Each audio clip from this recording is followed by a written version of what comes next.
Un artista disidente, rebelde, original. Querido Fabián Chaires. Fabián Chaires. Fabián Chaires. Fabián Chaires. Fabián Chaires. El artista Fabián Chaires. Fabián Chaires. Artista plástico, director creativo.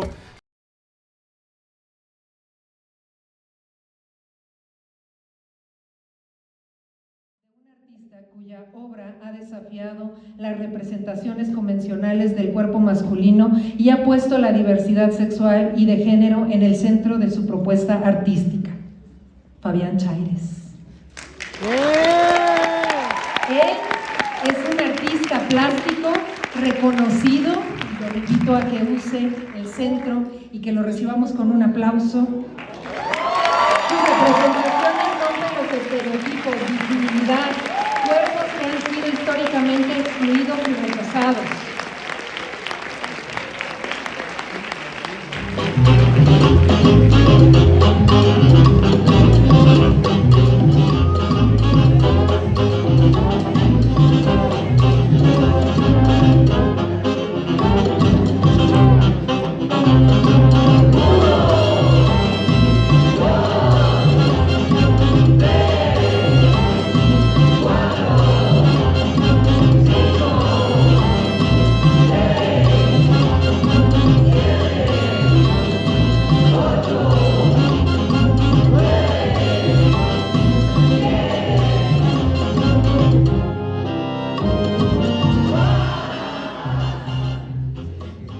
Muchas gracias por estar aquí.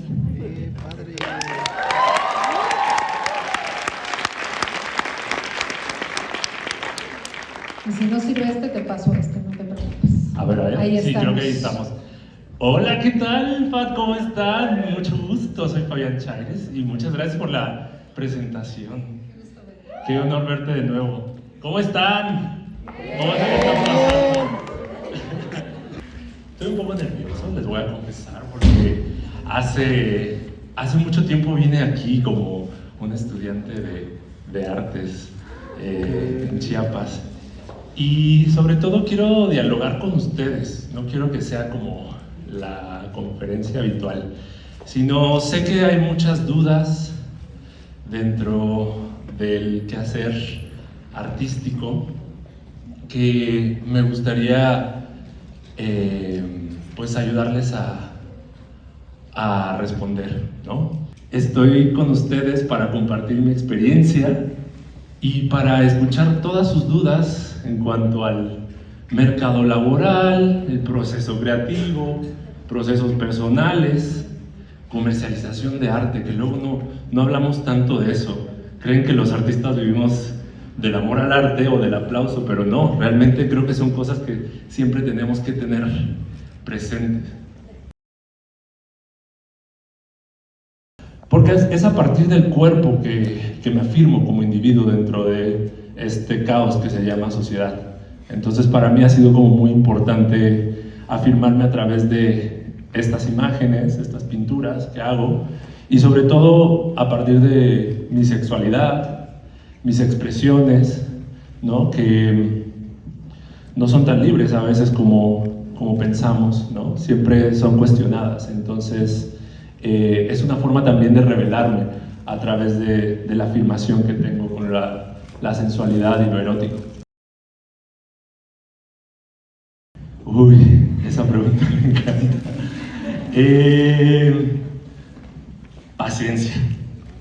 Paciencia, o sea, sobre todo ahora que es un poco más difícil con la inmediatez que tenemos en las redes sociales. Creemos que todo va a ser muy rápido y si hacemos algo ya al siguiente día vamos a tener un resultado y queremos hacernos virales y bla bla bla y caer en esas dinámicas. Por suerte o por desgracia el arte se cuece aparte. Necesita tiempo también para cocinarse. Necesita tiempo para poder apreciarse.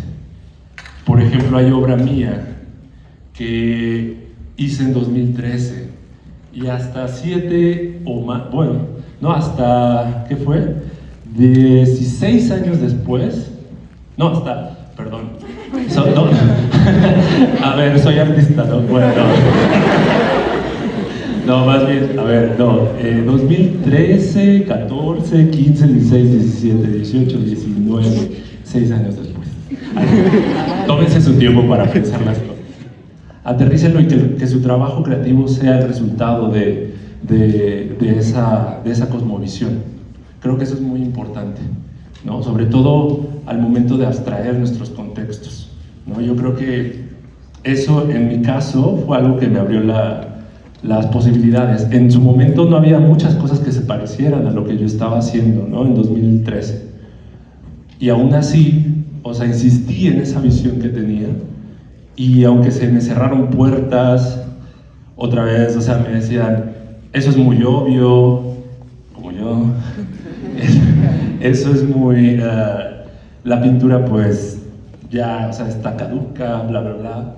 Aún así insistí, porque sabía que ese era el lenguaje que yo quería hablar, ¿no? Entonces ahí insistí y persistí y aguanté hambres y al final, pues hubo un resultado.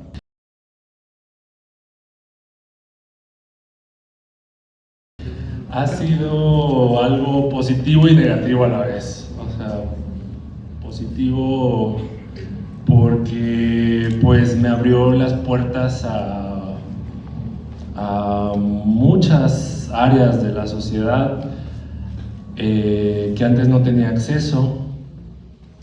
También fue muy agradable y enriquecedor el hecho de descubrir que algo en lo que había apostado por mucho tiempo y teorías que tenía, ¿no? Como el que la imagen figurativa, por ejemplo, es más democrática, ¿no?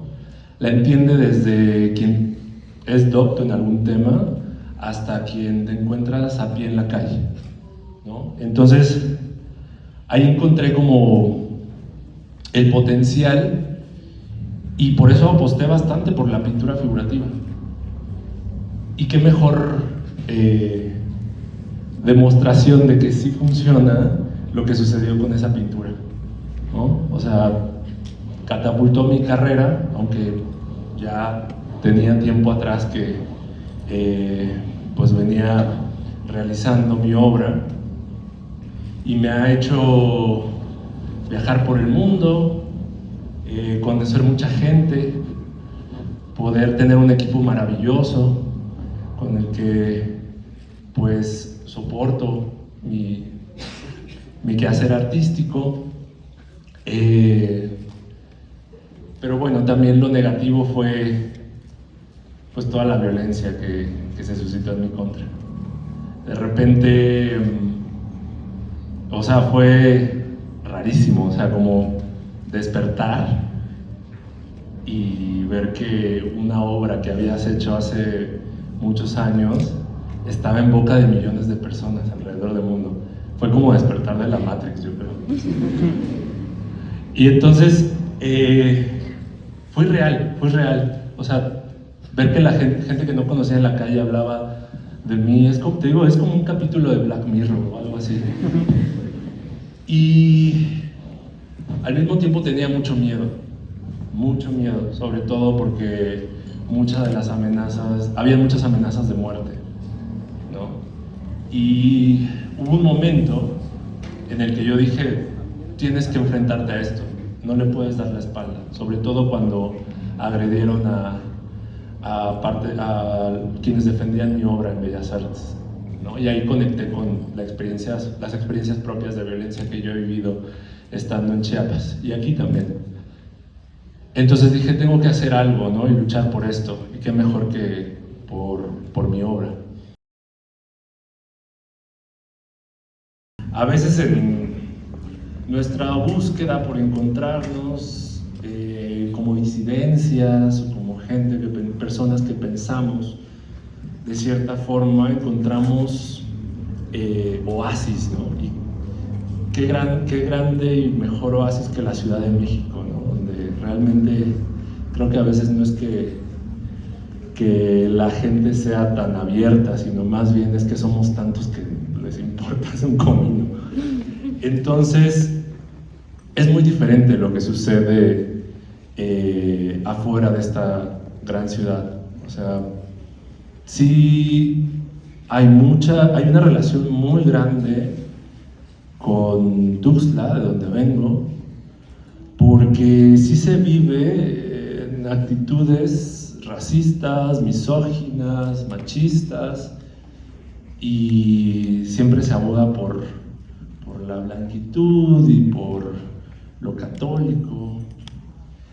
Entonces, para mí, el arte fue como el lugar donde pude desfogarme y construir un lugar donde podía cobijarme, ¿no? Porque esta obra que van a estar viendo, o sea, o la obra que he realizado, no empieza aquí en Ciudad de México, ya la venía haciendo desde Chiapas. Y de hecho por eso tuve que moverme a Ciudad de México, porque sabía que iba a ser complicado abordar esos temas y sobre todo comercializar con ellos.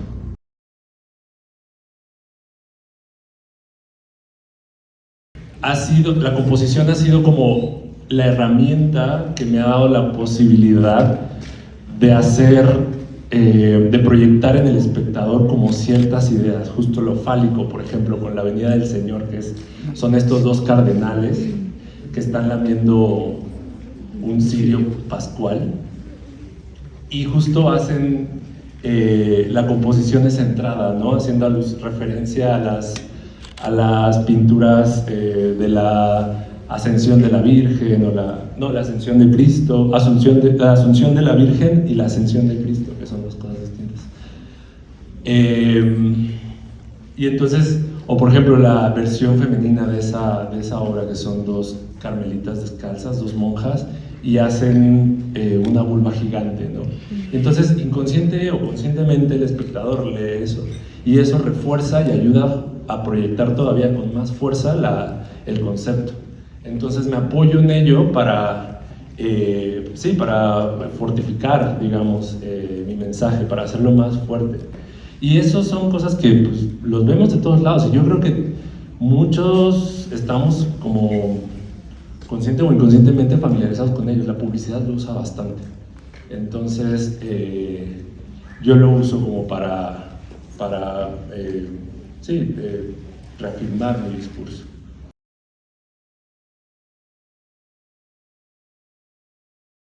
Fue en la universidad, justo. La universidad es el lugar donde, o sea, es el mejor lugar para experimentar. O sea, donde puedes descubrirte y echar a perder, y no importando que saquen buenas calificaciones o no, pero es el lugar para aprender y jugar. Digamos que desde niño, o sea, hablo 7, 8 años, como que siempre me interesó la plástica, ¿no? La pintura y la escultura. Y nunca lo vi como una posibilidad de hacer una carrera con ello. Entonces, aún así, como que siempre tuve la habilidad de técnica y como el interés por la técnica, y me encantaba que me chulearan, qué bonito pintas, o se ve muy realista, y bla, bla, bla. Pero justo en la universidad fue cuando me topé con pared, porque dije, chin, o sea, hay otros que pintan igual o mejor que yo. Y de repente dije, bueno, ¿qué es eso extra que me pueda ayudar también pues a dar a notar mi trabajo, ¿no?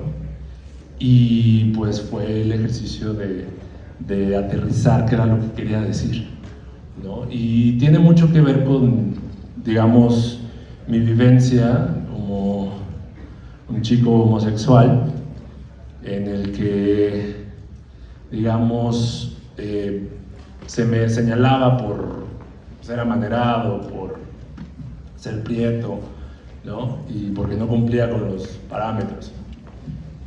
Y de repente en la universidad copiábamos obras maestras.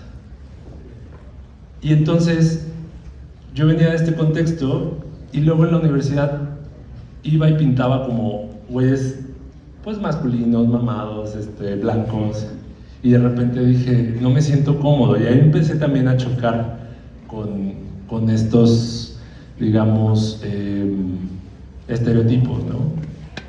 Y ahí fue cuando me empecé a cuestionar y empecé a explorar primero con el autorretrato.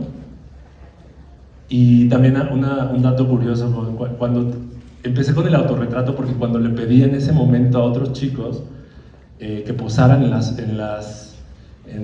poses, bueno, es la redundancia, amaneradas que buscaba, no querían, porque aún siendo gay decían, van a decir que soy gay, y es como,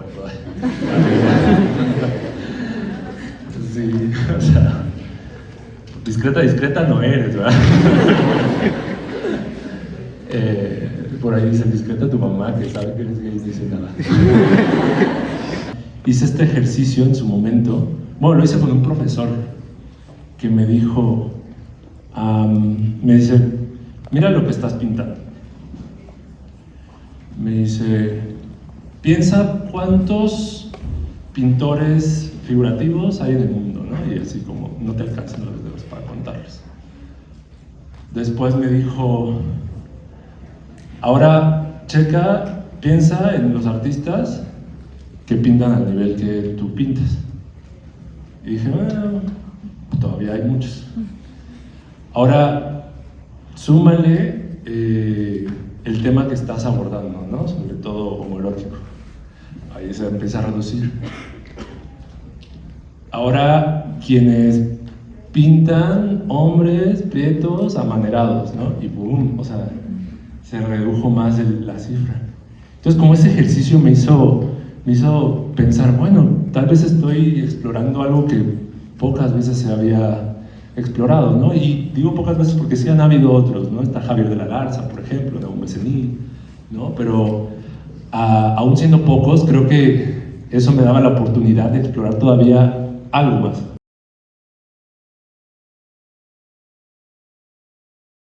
Relacionados con el narco, ¿no? Entonces como que todavía no ha aterrizado nada, pero la relación que hay entre lo social, lo económico, lo racial y el narco, o sea, como que me gusta ver ciertos temas que no los podemos leer de una forma evidente. O sea, cuando hablamos del narco no es como, en la realidad no es como en las series, no es buenos y malos, no son Robin Hood tampoco. Entonces, creo que es interesante y creo que a partir del arte podemos explorar qué sucede con estos temas, ¿no? Y aportar una perspectiva que pues las expresiones en las que estos temas se desarrollan actualmente no nos dan. Entonces, por ahí va. También me ha abierto más a los cuerpos femeninos, porque también al inicio de mi carrera, por ejemplo, sí fue como una decisión consciente el hecho de decir, no hay tantos retratos masculinos y no se expone tanto la desnudez masculina como la femenina, ¿no? Entonces empecé a hacer a explotar esa área y pues, o sea, me ha sido bastante enriquecedora. Entonces, sí, o sea, siempre estoy cambiando, intentando abordar otros temas, aunque luego no los exhiba, es una búsqueda personal. Entonces siempre estoy como en esa búsqueda personal.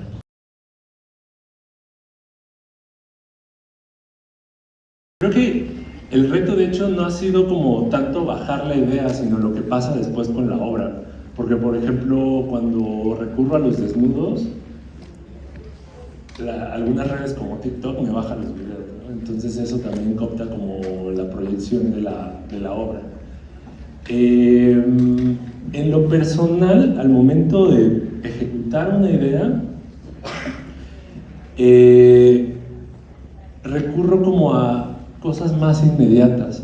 De hecho, por ahí en algún reel en Instagram, ya soy la señora que referencia a TikTok y los reels, alguien hablaba sobre el cine de terror y decía, o sea, como de repente si ves que están decapitando a alguien en una película de terror, como que dices, eso es como muy lejano a mí, ¿no? Pero, por ejemplo, cosas más cercanas pueden impactar al individuo ¿no?, al espectador, como por ejemplo el hecho de que te arranques, como en el Cisne Negro, que se arranca un pellejito y todo el mundo dijo así como de, ay, o sea, como que sientes esa conexión porque es algo muy inmediato al público, ¿no? Entonces, como no intentar irme tan lejos, sino recurrir a mi experiencia, a la forma en la que yo entiendo lo erótico y buscar cosas inmediatas, o sea, como cosas que universalmente, con las que universalmente podamos contactar, ¿no? Y que son cosas del cotidiano. Siempre el cotidiano te va a hacer conectar con el espectador, ¿no? Porque no va a ser algo ajeno a esa persona, sino va a ser algo que pueda entender. Aludir a lo erótico, pero sin la desnudez, por ejemplo, ¿no? Y recurrir a otros elementos tal vez más fetichistas como el uniforme. Igualmente, la composición, todos los elementos técnicos, la luz, ¿no?, la interacción entre los personajes, ¿no?, todo lo que sucedía en la escena. Y de hecho, esto lo tomo como referencia de una pintora que murió hace 2 años o el año pasado, creo, que se llama Paula Rego, que es una pintora portuguesa. Y de hecho, lo maravilloso de su obra es que vemos que están protagonizadas principalmente por mujeres, y son como mujeres robustas y con mucha fuerza. Y la mayoría de sus pinturas tienen una carga erótica, pero nunca recurre al desnudo. Y eso me pareció así como fantástico. Y fue algo que, les digo, lo tomé como un reto y lo quise llevar a la última serie que realicé. Entonces, eso, ve a lo inmediato, a lo que vives día a día, ¿no?, y que otras personas también pueden vivir. Eso puede hacer que el espectador conecte con tu concepto de erotismo y de sensualidad. No se entiende mucho de mi obra, es que cuando empiezo a plantear estos mundos, estos universos a través de mi pintura, no los hice pensando en pedir permiso para existir. Yo ya lo tomaba como un hecho. Y eso es de donde surgen muchas de mis imágenes. Es como de, estos cuerpos son gloriosos, no le estoy preguntando a nadie, ¿no? Y a partir de ese cuerpo glorioso, de esa piel, de esas expresiones, voy a crear esta composición. Entonces, algo que les recomiendo a las disidencias es no estén pidiendo permiso. Ustedes hagan y muéstrenos ese mundo ideal en el que se ven de forma gloriosa. O sea, eso yo creo que es muy importante, ¿no? Porque de repente, sí, hay una parte necesaria en la sociedad de demanda y de señalamiento a las injusticias. Y está bien. También hay mucha gente que se dedica a eso, ¿no? Pero yo creo que las artes nos da la posibilidad de generar universos completamente ajenos a todas esas injusticias, ¿no? Y o a todas esas desigualdades, en los que otras realidades podemos existir de forma fabulosa. Y yo creo que, te digo, a mí eso me ha servido bastante. Yo creo que por eso logro conectar con muchos espectadores, muchas realidades, porque desde mis privilegios quizás tuve la capacidad de construir ese universo sin pedirle permiso a nadie. Entonces eso es algo que les recomiendo, porque si andan pidiendo permiso de repente es mucho más desgastante que tomar acción y poder generar una propuesta que se acople a tus necesidades.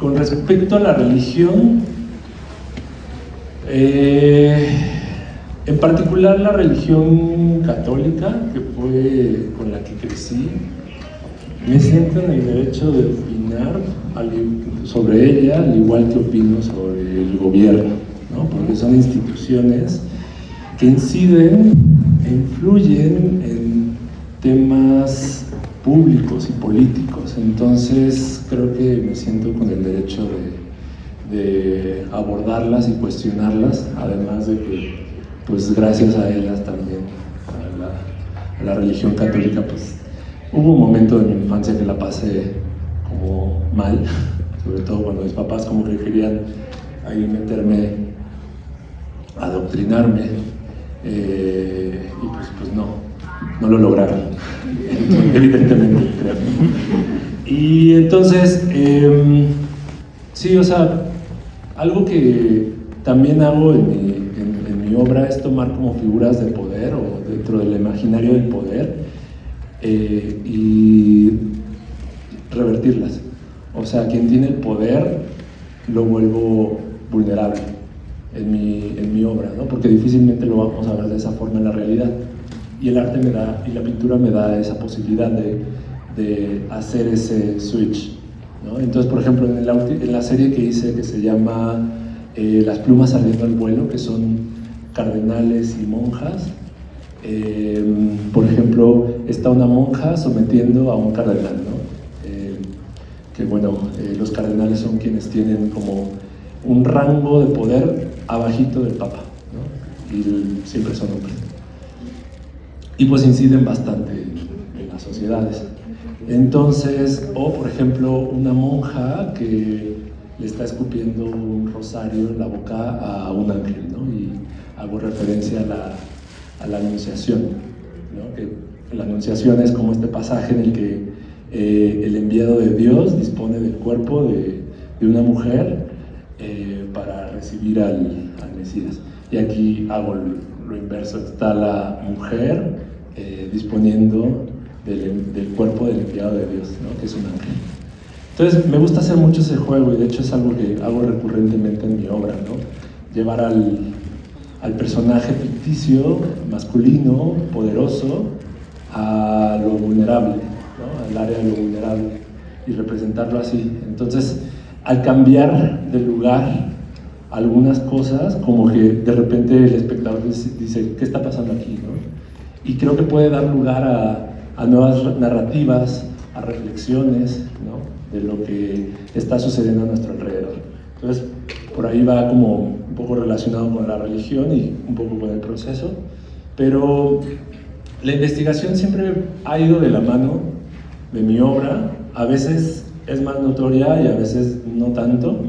A veces sí confío, digamos, en todo el conocimiento que ya tengo previo sobre algún tema o simplemente vivencias que detonan una obra y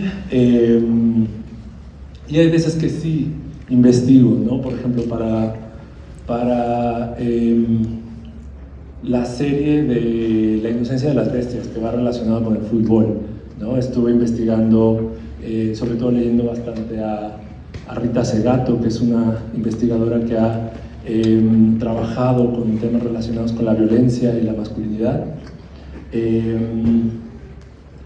Y, por ejemplo, también desde investigación, documentación bibliográfica, he investigado y recurrir a la investigación en otras áreas, también como al ir al Estadio Azteca y ver qué está sucediendo, ¿no? Vivenciar ahí las dinámicas que existen, ¿no? Y hacer una tipo de, ¿cómo se le llama? Exploración de campo, ¿no? Entonces, como que siempre estoy tratando de enriquecer, porque a veces nuestro conocimiento no es suficiente, entonces, y nadie va a venir, o sea, puedes pedir recomendaciones, pero lo mejor es que tú estés investigando y estés buscando como por dónde encontrar respuestas, ¿no? De hecho, algo que me pasó bastante cuando estaba estudiando artes en Chiapas, en 2007, 2008, empecé ya como en 2010, empecé como con toda mi búsqueda de documentos y textos que hablaran sobre la performatividad del género, que ni siquiera encontraba esa palabra en ese momento y tampoco era tan mencionada tan mencionado el trabajo de Judith Butler o Paul Preciado o todos estos ponentes de la teoría de género. Fue muy complicado para mí. Entonces, ahí también empecé como a buscar por muchos medios, intentar como justificar mi obra, y pues a veces no es fácil, pero es un buen ejercicio que te puede aportar bastante a encontrar ideas y a sustentar tu obra.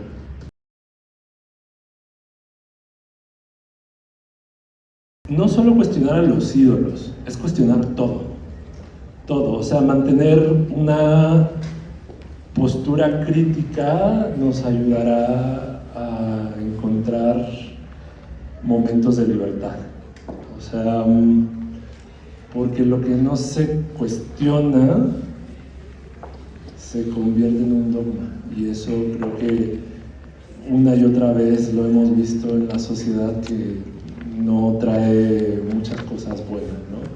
Entonces creo que eso es importante, y el arte nos puede ayudar siempre a cuestionar lo que está sucediendo en nuestros contextos, ¿no? Incluso no solo cuestionarnos a nosotros mismos, ¿no? Sino a cosas de las que somos parte. Por ejemplo, algo de lo que soy bastante crítico, y sobre todo porque son lugares que yo habito, es, por ejemplo, el mundo del arte, ¿no?